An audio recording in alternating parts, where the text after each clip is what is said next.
Pertanyaannya, kenapa kau sebagai main kontraktor yang harusnya terima uang, kamu bilang tadi ke saya, kamu ngeluarin duit 1 miliar, jadi merasa ditipu. Kenapa? Dia berhasil meyakinkan saya. Berhasil meyakinkan kamu? Oke. Dengan sebuah data-data, Ya. akhirnya Pak HS ini pernah pinjam uang sama saya 25 juta 5 tahun yang lalu dan mengembalikan. Pertanyaan saya, uang 1 miliar itu kau bayar ke siapa? Ke Pak HS. Sebagai uang apa? Sebagai dia awalnya pinjam karena... Oke, berarti yang terima uang bukan akun foundation tadi? Yang menerima uang Pak orang HS, Indonesia? Pak HS orang Indonesia. Oke. Terus Miss M. Berarti yang terima semua individu orang Indonesia? Ada orang asingnya. Oke. Di Terus Budapest. Ternyata, di Budapest? Di Budapest. Pertanyaannya, uang apa itu kau kasih 1 miliar? Uang pelicin atau uang apa?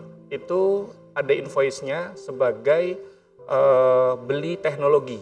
Beli teknologi, orang rumah sakitnya dibangun aja belum? Teknologi water treatment kan konstruksinya kan harus dimulai dulu baru kau bicara air kan? Dia bilang ke saya, yang namanya ini kan butuh administrasi. Nah, administrasinya kan sebenarnya bank garansi. Kamu kan nggak punya bank garansi 100 juta US dollar. Nah, dengan begitu kamu masa beli ini saja tidak bisa, ini bantu. Betul, bank garansi kan yang membeli kan bukan kontraktor, yang membeli kan adalah pemberi kerja. Bank garansi itu kan adalah janji, jaminan bahwa kalau kamu sudah selesai bangun, kalau pemberi kerja tidak kasih duit maka bank garansi. Ini logikanya nggak nyambung gitu loh. Ya. Kamu keluarin duit juga. Ada beberapa foto-foto bukti rapat dengan Bu Risma yang ternyata kita udah punya ya. Mungkin bisa ditunjukin ke kamera, Mas. Ya, silakan. Ya kalau orang datang berkantor kan ini belum bisa Jadi membuktikan bukti, apapun. ya. Ini kan berkunjung. Pertanyaan saya, Ibu Risma peranannya apa? Dia penerima hibah. Bapak tahu nggak bahwa hibah itu kalau dari luar negeri harus melalui pemerintah pusat? Harus persetujuan DPRD. Kalau dari pemerintah pusat harus persetujuan segala macam. Saya waktu itu udah sampaikan. Jadi ini sebenarnya perjalanan panjang meyakinkan selama 5 tahun. Maksud saya semua logika hukumnya berantakan. Kenapa Bapak mau keluarin 1 M gitu loh? Ya, jadi dibikin suatu situasi tidak enak.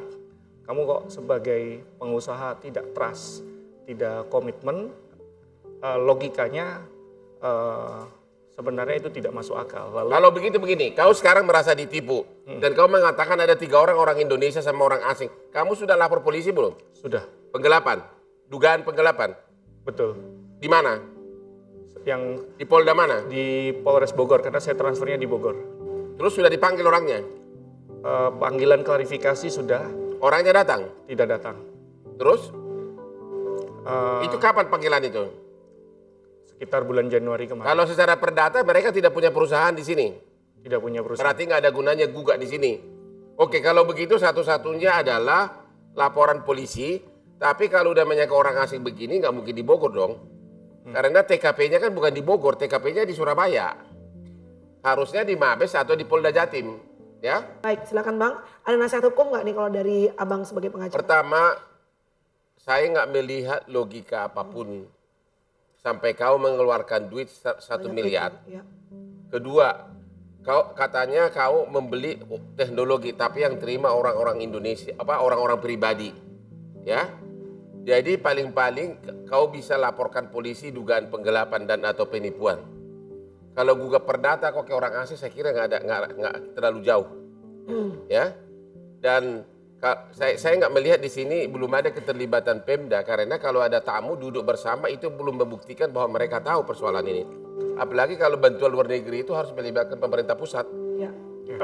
Saya datang ke sini ingin memberikan pesan karena korbannya bukan hanya saya. Ya. Jadi mereka mengincar para pengusaha muda yang baru 3 tahun atau 5 tahun. Mereka masih di Indonesia? Saya ada korban yang sama ketemu di salah satu di Indonesian Water Association. Ya.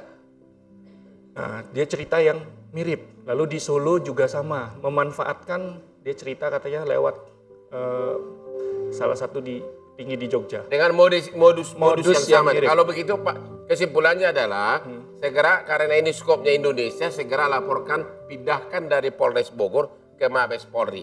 Kita rasa cukup segitu dulu ya, karena keterbatasan durasi, tapi kita doakan mudah-mudahan ada solusi yang terbaik ya Mas ya. Dan untuk korban-korban yang lain juga ya. Baik, jangan kemana-mana pemirsa, kita masih akan kembali lagi bersama dengan para penyanyi dangdut papan atas Indonesia hanya di Hotman Paris Show.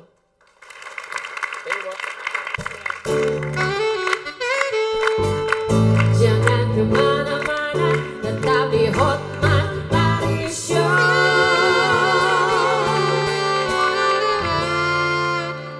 Putri Sinam, katanya kamu ada lagu mirip sama band The Bagindas ya. Apa itu lagunya?